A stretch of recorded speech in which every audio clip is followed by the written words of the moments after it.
بسم الله الرحمن الرحيم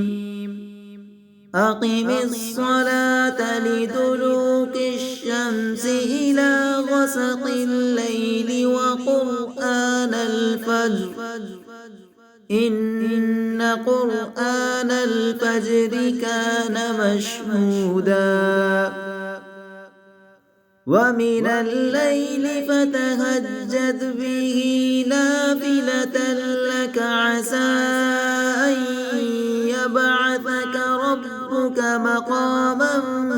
محمودا وقل رب أدخلني مدخل صدق وأخرجني مخرج صدق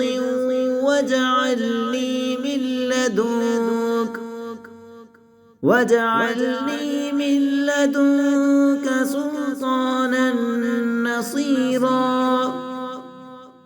وقل جاء الحق وزهق الباطل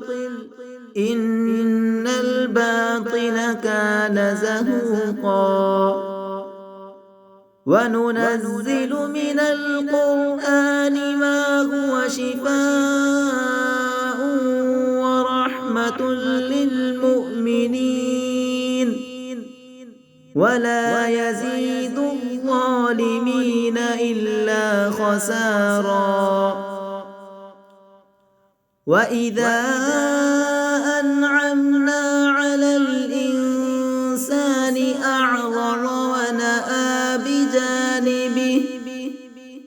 وإذا مسه الشر كان يئوسا صدق الله العظيم.